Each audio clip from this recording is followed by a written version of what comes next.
ವ್ರತವನ್ನ ಆರಂಭ ಮಾಡಿದ್ದು ಎಲ್ಲಿಯೋ ಆ ವ್ರತವನ್ನ ಮುಗಿಸಿಕೊಳ್ಳುವುದು ಕೂಡ ಅಲ್ಲಿಯೇ ಆಗಬೇಕು ಸ್ವಾಮಿ.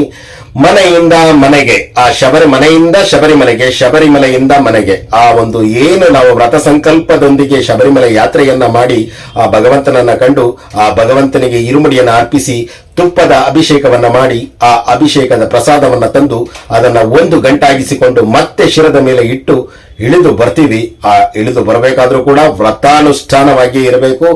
ಮನೆಗೆ ಬಂದು ಗುರು ಹಿರಿಯರನ್ನ ನಮಿಸಿ ತಾವು ಹಚ್ಚಿದ ನಂದಾ ದೀಪಕ್ಕೆ ನಮಿಸಿ, ಇಷ್ಟು ದಿನ ನಮಗೆ ಯಾತ್ರೆಯ ಸಂದರ್ಭದಲ್ಲಿ ನಮ್ಮ ಕುಟುಂಬಕ್ಕೆ ರಕ್ಷಣೆಯಾದಂತ ಆ ಕಾವಲು ದೈವ ಕರುಪಣ್ಣನಿಗೆ ನಮಿಸಿ ತಾವು ಆ ನಂತರವೇ ಆ ಒಂದು ಮಾಲಾ ವಿಸರ್ಜನೆಯನ್ನ ಮಾಡಬೇಕೇ ಹೊರತು ಮಾರ್ಗ ಮಧ್ಯದಲ್ಲೂ ಎಲ್ಲೂ ಕೂಡ ಮಾಲೆಯನ್ನ ವಿಸರ್ಜಿಸಬಾರದು. ಇದು ಶಬರಿಮಲೆಯ ಆ ಒಂದು ಬಹುಮುಖ್ಯ ಸಿದ್ಧಾಂತ. ಈ ವಿಚಾರನ ಬಹಳ ಸುದೀರ್ಘವಾಗಿ ತಿಳಿಸಿದ್ದೀವಿ. ಆದರೂ ಈ ಒಂದು 18ನೇ ಪ್ರಶ್ನೆಗೆ ಮಾರ್ಗ ಮಧ್ಯದಲ್ಲಿ ಮಾಲಾ ವಿಸರ್ಜನೆ ಎಲ್ಲೂ ಮಾಡಬಾರದು ಸ್ವಾಮಿ. ಮತ್ತು ಟೂರಿಸ್ಟ್ ಪ್ಲೇಸ್ಗಳಿಗೆ ಯಾವುದೇ ಕಾರಣಕ್ಕೂ ತಾವುಗಳು ಹೋಗಬಾರದು.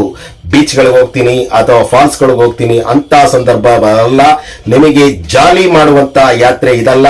ನೀವು ಪುಣ್ಯವಾದ ದೇವಾಲಯಗಳಿಗೆ ತೆರಳಿ ಮಾರ್ಗ ಮಧ್ಯದಲ್ಲಿ ಪ್ರಾರ್ಥಿಸಿ ಆ ಮನೆಗೆ ಬನ್ನಿ. ಅದರ ಹೊರತುಪಡಿಸಿ ತಾವು ಆ ಮಾಲೆಯನ್ನ ಎಲ್ಲೂ ವಿಸರ್ಜನೆ ಮಾಡಬೇಡಿ. ಸ್ವಾಮಿ ಶರಣಂ.